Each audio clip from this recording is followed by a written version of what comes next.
مناظرے ہوتے تھے، فتوے جاری ہوتے تھے، اس کی بنیاد پہ شدت پسندی کا مظاہرہ اور پھر قتل و غارت گری. کتنے ہی ڈاکٹر، انجینئر، پولیٹیشنز، زمیندار شخصیات، مومنین، عوام، خاص، کتنے ہی سنی شیعہ سب کے ہاں یہ نقصان ہوا. اگرچہ میں گلہ اور شکوہ کے اکثر کرتا ہوں اپنے بزرگ علماء اہل سنت سے کہ جب پاکستان میں کفریہ تکفیری نعرے بلند ہوئے اور جس کی بنیاد پر ہمارا قتل عام شروع ہوا، اس وقت اگر بزرگوں نے، علماء اہل سنت نے روک لیا ہوتا، سمجھایا ہوتا، تو اہل سنت کا بھی نقصان نہ ہوتا. مجموعی طور پہ نقصان ہمارا شروع ہم سے ہوا تھا، لیکن ہم سے زیادہ شاید انہی کا ہو گیا جنہوں نے یہ کام شروع کیا تھا. تو پاکستان میں ایک مشکل نہیں ہے. پھر کرپشن ہماری، جیسے مولا علی نے خوارج کے لیے ایک جملہ فرمایا نا کہ وہ نسلوں میں منتقل ہو چکے ہیں اور صلبوں میں منتقل ہو چکے ہیں، اس طرح ہمارے کرپشن جو ہے وہ کنٹینیو ہے خون معاملہ. کا حصہ ہو گیا ہے ہمارے ملک کے اندر. تو کرپشن کی وجہ سے وہ چپراسی سے لے کر اور اعلیٰ سطح کے ملک کی سربراہ تک معاملات خراب ہیں. ایک تاریخ بتاتی ہے پاکستان کی. یہ تو اس کے پیچھے محرکات ہیں. ایک شخص کھڑا ہوتا ہے کہ جو یہ کہتا ہے جی میں تبدیلی لانا چاہتا ہوں، میں بہتری لانا چاہتا ہوں. ہم نے بھی بہرحال انہیں دعا دی تھی اور ہم سے بھی ان کی ایک ملاقات، ایک سے زیادہ ملاقاتیں تھیں. تو ہم بھی ظاہر ہر شخص کی آواز تھی، ہر ایک کی پکار تھی کہ پاکستان میں بہتری آنی چاہیے، پاکستان کے مسائل حل ہونے چاہیے. اور اسی بنیاد پر ہم نے بھی ان کو دعا دی تھی اور ان کے لیے دعائیہ کلمات کہے تھے. بہرحال وزیر اعظم پاکستان کے مقرر ہوئے اور پھر حکومت انہوں نے بنائی. ذاتی طور پر جو میں اس شخص کو جانتا ہوں اور ہمارے جو دوست انہیں جانتے ہیں، تو ذاتی طور پر وہ بندہ بہت سے لوگوں سے بہتر ہے. مگر وہ آدمی کہاں سے لائے؟ آسمان سے تو فرشتے اتریں گے نہیں پاکستان کو ٹھیک کرنے کے لیے. انہی لوگوں میں سے لوگوں کو لینا ہوگا. تو پہلے تو انہوں نے اپنی ٹیم میں زیادہ تر 70% نئے لوگوں کو لیا. وہ نئے لوگ تھے، کرپٹ نہیں تھے مگر تجربہ کار نہیں تھے. پھر آہستہ آہستہ ان میں تبدیلیاں لا کر انہوں نے پرانے لوگوں کو لیا. تو کچھ نئے اور کچھ پرانوں کو ملا کر انہوں نے اپنی ٹیم بنائی. میں سمجھتا ہوں کہ پاکستان میں جو گزشتہ 7 دہائیوں میں ہوا ہے، اس کی نسبت اگر اس سے موجودہ حکومت کی جو ابھی 2 سالوں میں خامیاں نظر آئی ہیں، ان کی اصلاح یہ لوگ کر لیں تو پاکستان میں کچھ بہتری کی امید ہے. دیکھیں ڈیجیٹل پاکستان کی طرف آپ جا رہے ہیں، کرپشن کو آپ کیسے روکیں گے؟ آپ جب مینول کام کریں گے، آپ جب دستی کام کریں گے، جب آپ جو ہے نا وہ جو ہے ہاتھ سے لیں گے اور دیں گے، تو یہاں تو کرپشن کے لیے خود آپ نے دروازہ کھولا ہوا ہے. تو آپ کو کمپیوٹرائز اور ڈیجیٹل نظام کی طرف اور آٹومیٹک نظام کی طرف جانا پڑے گا، جو بہرحال اسی حکومت میں پچھلے 4-6 مہینے پہلے جو ایک نظام متعارف کروایا گیا اور اس کے اوپر کوشش ہو رہی ہے. تو میں پھر بھی امیدوار ہوں اور دعا گو بھی ہوں کہ اور ان لوگوں کے لیے دعا گو خاص طور پہ کہ جو اس میں بہتری لانے کا سوچتے بھی ہوں اور اس پر تحقیق کرتے ہوں کہ بہتری کیسے لائی جا سکتی ہے. جی صحیح. قبلہ آپ نے بہت اچھا اس کے اوپر تمام جو ہے وہ گفتگو فرمائی کہ معاملات کیا ہیں، ان کی کڑیاں جا کے کہاں سے ملتی ہیں. ساری چیزیں ہیں، آسمان سے ظاہری باتیں فرشتے نہیں اتر سکتے. عمران خان صاحب کو یہی اسی عوام میں سے، پرانی پارٹیوں سے ہی پرانے لوگوں کو بھی لینا ہوگا. جو نئے لوگ ہیں ان کے اندر جو ہے وہ سیاسی سمجھ بوجھ نہیں ہے، کیونکہ وہ وقت کے ساتھ پیدا ہوتی ہے. یہ بات بالکل واضح اور ایکسیپٹیبل ہے. مگر بات یہ ہے کہ ایک پالیسی اور پاکستان کے اندر چلی جا رہی ہے جس کو ہم کہتے ہیں جنرل ضیاء کی پالیسی، اور اس زمانے سے وہ کنٹینیو کی گئی، جس میں جو ہے وہ افغان وار سر کے اوپر تھی. وہاں سے ایک طرف سے تو ڈالر کی بارش ہو رہی تھی، دوسری طرف ہیروئن کلچر، کلاشنکوف کلچر، بم دھماکے. ایک اس کا جو طوفان پاکستان کے اندر آ رہا تھا وہ پاکستان کے کوش و کنار میں پھیل گیا، پاکستان کی جڑوں میں پھیل گیا. وہ افغان وار تو ختم ہو گئی مگر ہم اس پالیسی کا تسلسل آج بھی دیکھتے ہیں. قبلہ کالر ہمارے ساتھ ہیں، ان کو بھی شامل کرتے ہیں. السلام علیکم ورحمۃ اللہ. جی علیکم السلام ورحمۃ اللہ.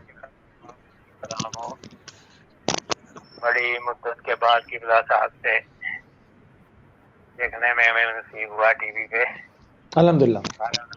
دعا دیں گے قبلہ صاحب سے، دعا دیں گے آپ رہیں تو ہمارے لیے فائدہ ہی ہوگا. قبلہ صاحب 2 چیزیں جو آپ نے بیان کی ہیں، میں دونوں باتیں آپ سے دوبارہ دہرا کے پوچھنا چاہتا ہوں. انسان کا ذہن دو قسم کا ہے. ایک تو انسان دور اندیش ہوتا ہے, وہ دور کی کوڑی لاتا ہے, دور کی بات سمجھتا ہے اور اس کا رزلٹ نکالتا ہے. ایک انسان وہ ہوتا ہے کہ جو ناک کے سامنے ہو, اس کو دیکھ کے اس پہ ہی اپنی ہر چیز کو کر دیتا ہے اور اپنا تبصرہ یا اپنی سوچ کا معیار اس پہ کھڑا کر دیتا ہے, جو ناک کے سامنے ہو. میں آپ سے صرف دو سوال یہ پوچھنا چاہتا ہوں. آپ نے دیکھا, اگر دور اندیش آپ کو سمجھو تو جب وہاں جیل توڑی گئی تھی کے پی میں اور 400 وہاں سے دہشت گرد نکلا, اس کا رزلٹ کوئی نہ نکلا. پھر انہیں دہشت گردوں سے جب مذاق راج نہیں کہوں گا, مذاقیات ہوئے تو وہاں بھی ان دہشت گردوں نے کہا کہ ہمارا لیڈر بن کے جائے گا, جو نمائندہ بن کے جائے گا وہ عمران خان ہوگا, جس کا مطلب ہے کہ اس کے ساتھ اس کے تعلقات تھے اور ان کو لوگ اس کو پسند کرتے تھے. یہ تھی دور اندیشی.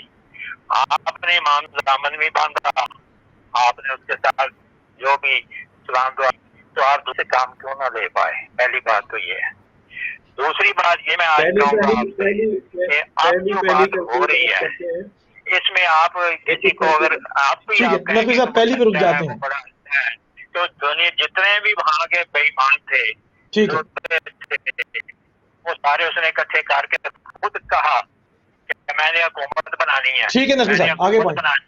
اور حکومت بنانے کے چھوٹے اور بے ایمان اکٹھے کر دیے تو پھر بھی آپ یہ کیا بات کہیں, تو یہ بات ہماری سمجھ سے ٹھیک ہے. آپ کے بہت شکریہ, جزاک اللہ جزاک اللہ.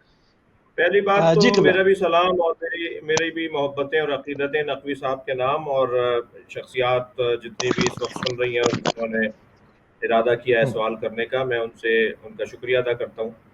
پہلی بات تو یہ کہ عمران خان کی حکومت کا دفاع کرنے کے لیے میں آپ کے ہاں مہمان نہیں ہوا ہوں, مگر یہ جب میرے اوپر بات کی جاتی ہے کہ میں نے امام ضامن باندھا, یا میں خود اس بات کا اقرار کر رہا ہوں کہ میں نے ان کو دعا بھی دی, اور امام ضامن ہمارے ہاں ایک دعائیہ انداز ہوتا ہے اور ایک طریقہ ہوتا ہے, بلکہ کا یہ ایک رائج مروجہ طریقہ ہے.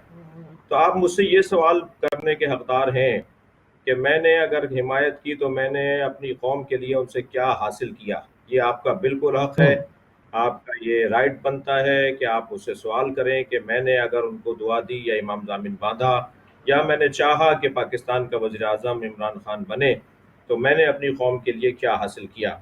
تو گنیے ذرا, لسٹ بنائیے کہ میں نے ابھی 2 سالوں میں کیا حاصل کیا, اور آپ کو سن کر یقیناً خوشی ہوگی کہ ہم نے اپنی قوم کے لیے کیا حاصل کیا. سب سے پہلی چیز, 70 سال سے جو پاکستان میں نفاذ فقہ جعفریہ کی تحریک بنائی گئی, جس کا مطلب یہ تھا کہ جعفریوں پر فقہ جعفریہ کو نافذ کیا جائے. تحریک نفاذ فقہ جعفریہ مفتی سید محمد دہلوی کی قیادت میں بنی, پھر مفتی جعفر حسین اس کے قائد ہوئے, اور تسلسل سے وہ قیادت کا سلسلہ آج بھی باقی ہے. تو ہمارے بزرگوں کا ایک شوق تھا, ایک جدوجہد, ایک مقصد, ایک ہدف تھا اس جماعت کے بنانے کا, وہ نفاذ فقہ جعفریہ تھا. میں کہتا ہوں عمران خان کو امام ضامن باندھنے کا مجھے کچھ بھی نہیں ملے, میں نے ایک چیز لے لی ہے, وہ میں ابھی آپ کو خوشخبری سنانے جا رہا ہوں. جن کی معلومات نہیں ہے ان کو معلومات دینے جا رہا ہوں. کچھ بھی نہیں ملے اس کے بعد, آج کے بعد ہمیں کوئی اس حکومت سے کچھ نہ ملے, صرف ایک چیز ہم نے لے لی ہے, وہ میں آپ کو بتانے جا رہا ہوں. اور وہ یہ کہ جو 70 سال سے ہمارے بزرگوں کی جدوجہد تھی کہ شیعوں کے فیصلے عدالتوں میں, جیسے ہندوؤں کے فیصلے, جیسے عیسائیوں کے فیصلے, جیسے اہل سنت کے فیصلے ان کی فقہ کے مطابق عدالتیں سناتی ہیں, تو نفاذ فقہ جعفریہ برائے جعفریہ, برائے جعفریون, برائے شیعہ پاکستان کے آئین میں آرٹیکل 227 کے تحت ترمیمی بل پیش کرنا تھا کہ شیعوں کے عدالتی فیصلے شیعہ فقہ جعفریہ کے مطابق ہوں. آپ کو خوشخبری سنا رہا ہوں, اب سے 3 مہینے پہلے فروری کے اندر وہ بل پاس ہو گیا. قومی اسمبلی سے وہ بل پاس ہوا تھا 2019 کے اندر, اور پھر قومی اسمبلی سے وہ بل پاس ہو کر چلا گیا تھا قائمہ کمیٹی میں. قائمہ کمیٹی میں 4 مہینے لگے, اور اس کے بعد فروری 2020 اسی سال کی فروری میں وہ بل قائمہ کمیٹی سے پاس ہو کر صدر مملکت کی ٹیبل پر پہنچ چکا ہے. اور صدر مملکت ان بلوں پر جن میں سائن کرنے ان میں سے ایک بل وہ ہے جس پہ وہ سائن کر کے سینٹ میں بھیج دیں گے, اور سینٹ سے بل پاس ہو کے پاکستان کی وزارت قانون کے پاس چلا جائے گا, اور پھر پاکستان کی عدالتیں انشاءاللہ آئندہ چند مہینوں بعد، آئندہ سال، اسی سال انشاءاللہ پاکستان میں شیعوں کے فیصلے فقہ جعفریہ کے مطابق کریں گی۔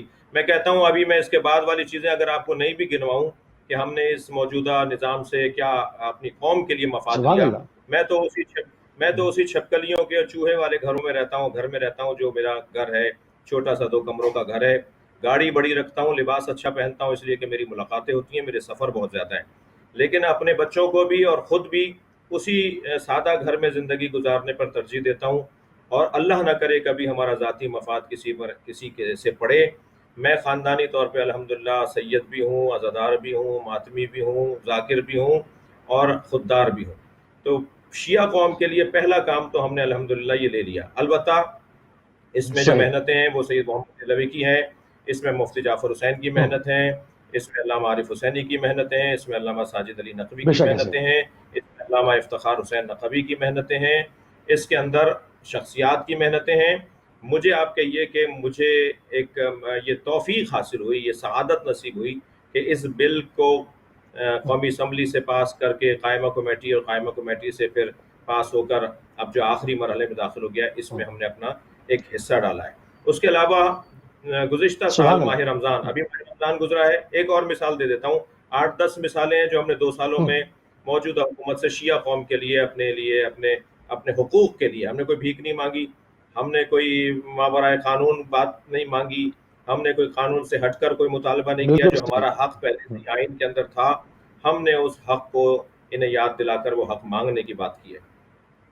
دوسرا جو ہم نے اس حکومت سے فائدہ لیا، پچھلے سال ماہ مبارک رمضان میں صدر مملکت جناب ڈاکٹر عارف الوی صاحب کے گھر مسنگ پرسن کی بحالی کے حوالے سے دھرنا ہوا۔ 1 سال کے اندر 150 سے زیادہ لوگوں کا باہر آ جانا، آپ کیا سمجھتے ہیں کہ یہ کوئی کام نہیں ہوا؟ کوئی کام نہیں ہے یہ۔ 150 لوگ 1 سال کے اندر باہر آ گئے ہیں، اور تقریباً 30 اور 35 کی تعداد میں لوگ ابھی اندر ہیں جو آہستہ آہستہ انشاءاللہ باہر آ رہے ہیں اور آ جائیں گے۔ یعنی جو 4 سال سے باہر نہیں آئے تھے وہ 1 سال کے اندر آ گئے۔ جب میری پچھلے دنوں ماہ مبارک رمضان کے بعد، بلکہ یوں کہیے کہ سفر میں جو میری ملاقات وزیر اعظم عمران خان سے ہوئی، اس میں ہم نے مسنگ پرسن کا مسئلہ رکھا، اور 1 سال نہیں گزرا کہ الحمدللہ ہم کوئی 100 سے زیادہ 150 کے قریب تقریباً مسنگ پرسن کو، ہماری مسنگ پرسن کی کمیٹی بنی ہوئی ہے جو زیادہ جدوجہد کرتی ہے، مسلسل اس کے اوپر کام کرتی ہے، لیکن ہوتا ہے ٹیم ورک ایسے ہی ہوتا ہے کہ ایک ٹیم ایک کام کرے گی، دوسرا جو کام پھر دوسری ٹیم کے حوالے کر دیا جائے گا۔ تیسرا بڑا فائدہ ابھی سن لیجیے، ہم نے الحمدللہ الفجر یونیورسٹی کے نام سے یونیورسٹی منظور کروا لی ہے۔ پاکستان میں پہلی یونیورسٹی ہوگی کہ جس کو ہماری کوئی خدمت ہوگی اور ہم اس کو کے بنانے والوں میں ہوں گے۔ علامہ افتخار حسین نقوی صاحب العین ٹرسٹ کے چیئرمین ہیں، میں وائس چیئرمین ہوں، اور ہم اپنی یونیورسٹی بنانے جا رہے ہیں انشاءاللہ۔ اور اس کے علاوہ کچھ اور کام ہے جو وقت آئے گا تو آپ پر واضح ہوتے چلے جائیں گے۔ میں نہیں عرض کر سکوں گا کہ کہاں کہاں کتنی بڑی شخصیات کہاں کہاں پاکستان کی خدمت انجام دینے کے لیے تقرر ان کا ہوا ہے، اور کن کن بڑی سیٹوں پر بڑی بڑی شخصیات نے اپنی خدمات دینے کے لیے ان کا تعارف کروایا گیا ہے، وہ میں بتا نہیں سکتا اس سے زیادہ۔ صحیح۔ قبلہ کالر بھی ہمارے ساتھ ہیں۔ السلام علیکم ورحمۃ اللہ۔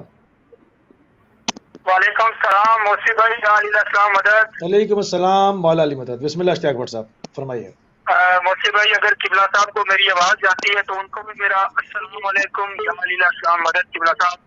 مولا علی جی علیکم السلام مولا علی مدد۔ پہلے تو موسی بھائی میں آپ کا شکر گزار ہوں کہ بہت خوشی ہوئی کہ آپ نے لائیو جناب شہنشاہ نقوی صاحب کو کراچی سے شاید لیا ہے، اور ماشاءاللہ تواتر کے ساتھ ان کی جو بھی لائیو آتی ہیں، جو بھی پروگرام ان کے خاص طور پہ یوٹیوب پہ آتے ہیں دیکھتا ہوں، اور دعا گو ہوں کہ محمد اور آل محمد کے صدقے سے پاک پروردگار ان کا سایہ قوم کے اوپر قائم و دائم رکھے۔ شہنشاہ نقوی صاحب ماشاءاللہ یہ فتح ولایت علی والوں کی ہے، یہ فتح مظلوم کربلا کی ہے، یہ فتح جناب سیدہ سلام اللہ کی فتح ہے، شیعان حیدر کرار کی فتح ہے۔ ایک دو چھوٹے چھوٹے سوال کی خدمت میں تھوڑی سی گزارش آپ کے بھائیوں کی جیسا ہوں ماشاءاللہ، اور کوشش ہے اس فقہ جعفریہ کے ہر اس چیز پہ عمل کیا جائے کہ جو ہمیں امام جعفر صادق علیہ السلام اور معصومین علیہ السلام سے ملتی ہیں۔ تو قبلہ صاحب ریاست پاکستان کے حوالے سے ماشاءاللہ بہت سی فتوحات ہیں آپ لوگوں کی، علماء کرام کی، ذاکرین کی، مفسرین کی، بہت سی چیزیں ایسی ہیں، لیکن قبلہ صاحب ایک گزارش یہ ہے جو ہماری شیان حیدر کرار کے اندر اسی طرح کباج پہن کے، امامہ پہن کے جو لوگ آئے ہیں اسے ہیں، میں نام ہی نہیں لینا چاہتا، آپ کو بھی پتا ہے مدد بھائی، آپ کو پتا ہے، ممبر سوچ پہ بیٹھ کے کبھی عزاداری کی مخالفت، جلوس کی مخالفت، کبھی لٹنا کی مخالفت، لیکن اس کے حوالے سے ہماری قوم کیوں بات نہیں کرتی، آخر اس کی وجہ کیا ہے؟ ایک بات تو دوسری جو اس کے علاوہ جن کو ہم اپنا بڑا بھائی کہتے ہیں، ابھی تھوڑے دنوں کے وہ جعلی ایک ملا آیا تھا، اس نے جناب سیدہ سلام اللہ کی توہین کی، ایک ہندا کی بیٹی آئی تھی اس نے توہین کی تھی، تو یہ بار بار ہم لوگوں کو بلاتے ہیں، ان کی عزت کرتے ہیں، ہم کہتے ہیں کہ ہمارے بھائی ہیں، ہم ان کو اپنا پہلا خلیفہ نہ مانے تو کیا قبلہ صاحب قوم پر کافر ہو جاتے ہیں، لیکن ہم نے کبھی بدتمیزی نہیں کی، آخر اس پہ لگاؤ یہ تھا کہ یہ لوگ بار بار ایک ہفتے کے بعد، 2 ہفتے کے بعد، مہینے کے بعد جناب ابو طالب علیہ السلام کے اوپر، کبھی مولانا ٹھیک ہے، آپ کو پوائنٹ آ گیا، سلام اللہ کے اوپر آگے باتیں کرتے ہیں، تو اس پہ اوپر قبلہ صاحب ان کو لگام کون ڈالے گا؟ بالکل، بہت شکریہ، اس کے اوپر بھی ہم نے تیار کیا ہوا تھا کہ بات کریں، اچھا وہ آپ نے سوال ہی کر لیا، تو لگے ہاتھوں قبلہ سے اس کے اوپر بھی بات ہو جائے گی کہ بعض جیسے ماہ مبارک رمضان ہے یا محرم ہے، ان مقدس ایام کا انتخاب کیا جاتا ہے اور اس میں جتنی مذہبی رواداری عروج پہ جانی چاہیے اس کو پلٹ دیا جاتا ہے۔ قبلہ کیا معاملات کیا ہیں؟ دیکھیے، ٹی وی چینلز کے اپنے ایجنڈے ہیں، اپنے مقاصد ہیں، وہ کچھ حاصل کرنا چاہتے ہیں کچھ چیزوں کو، اور کس کا کتنا تعلق ہے وہ بھی قابل غور بات ہے، اس پہ بھی توجہ کی ضرورت ہے۔ ایک تو یہ بات، دوسری بات یہ کہ ہمارے یہاں ٹی وی ہمارے یہاں جو ٹی وی ہمارے یہاں زیادہ تر جو ٹی وی اینکر ہوتے ہیں، جو میزبان ٹی وی چینلز پہ بیٹھے ہوتے ہیں، ماہ مبارک رمضان میں ٹی وی مالکان جو ہیں، چینل مالکان جو ہیں، وہ ایسے لوگوں کو لا کے بٹھاتے ہیں کہ جو شہرت یافتہ ہوں، شہرت یا رکھتے ہوں، اب وہ شہرت ان کی منفی ہو یا مثبت ہو، انہیں اس سے غرض نہیں ہوتی، وہ جب آ کر بیٹھتے ہیں ٹی وی کی میزبانی کرنے کے لیے، چینل پر میزبانی کرنے کے لیے، تو ان کی اپنی معلومات، اپنا درد، اپنا احساس جو دینی پیغامات کے حوالے سے ہونا چاہیے اور شریعت اور اسلام کے حوالے سے اور مسلمانوں کے مسائل کے حوالے سے جو ان کا احساس ہونا چاہیے، وہ یقیناً مختلف ہوتا ہے۔ اب ایسا شخص آ کے جب میزبانی کرے گا تو وہ جیسے فلم میں ریٹنگ بڑھواتا ہے، جیسے وہ ڈرامے میں اپنی جو ہے نا وہ دیکھنے والوں کی تعداد بڑھوانے کے لیے کارکردگی اور ڈرامہ کرتا ہے، ایسے ہی معاف کیجیے گا مجھے کہ بعض افراد ایسی ہیں کہ جو ٹی وی چینلز پہ بیٹھ کر وہی ڈرامائی انداز سے اس پروگرام کو، مذہبی پروگرام کو بھی لے کے چل رہے ہوتے ہیں کہ جس کی وجہ سے ان کو دیکھنے والوں کی تعداد میں اضافہ ہو جائے۔ مقصد ہی جب آپ کا یہ ہو کہ ہمیں زیادہ دیکھا جائے تو پھر تو آپ کچھ بھی کر بیٹھیں گے اس مقصد کو حاصل کرنے کے لیے۔ تو ماہ مبارک رمضان میں ٹی وی چینلز کی طرف سے یہ کوتاہی، اور اس سے زیادہ جو میں نے کوتاہی ابھی بتائی، اس سے زیادہ افسوسناک بات یہ ہے کہ جو آ کر مہمان بیٹھتا ہے وہ جہاں عالم ہونا چاہیے وہاں بابصیرت بھی ہونا چاہیے۔ صرف عالم ہو کر اگر آپ عنوان دے کر اسے بٹھا لیں گے اور اس کے پاس بصیرت نہیں ہوگی، سمجھ نہیں ہوگی، اس کے پاس دانائی نہیں ہوگی، اس کے پاس معاملہ فہمی نہیں ہوگی، وہ اپنے کلمات، اپنے جملوں کو، اس کے نتیجوں پر اس کو توجہ نہیں ہوگی، تو پھر وہ تو اپنے علم کا اظہار کرے گا۔ جب کہا جاتا ہے کہ تم جو ہے فساد کیوں پھیلا رہے ہو، تو کہتے ہیں انما نحن مصلحون، ہم تو اصلاح کر رہے ہیں۔ تو بہت سارے لوگ جو ہے وہ اصلاح کر رہے ہوتے ہیں، نیت ان کی صاف ہوتی ہے، ان کی نیت بڑی پاک ہوتی ہے، مگر ان کی اصلاح سے معاشرے میں فساد پھیل رہا ہوتا ہے۔ تو قرآن نے ایسے لوگوں کی مذمت کی ہے، اصلاح کرتے ہیں مگر یہ نہیں جانتے کہ اس اصلاح کے نتیجے میں اصلاح نہیں بلکہ فساد سامنے آئے گا۔ اللہ ہمیں ہدایت عطا فرمائے۔ صحیح۔ قبلہ ایک اور کالر ہمارے ساتھ ہیں، ان کو بھی شامل کریں گے۔ السلام علیکم ورحمۃ اللہ۔ السلام علیکم۔ جی وعلیکم السلام جناب آغا صاحب، آپ کو بہت بہت سلام، اور جسے کیا کہتے ہیں مولانا صاحب جو علامہ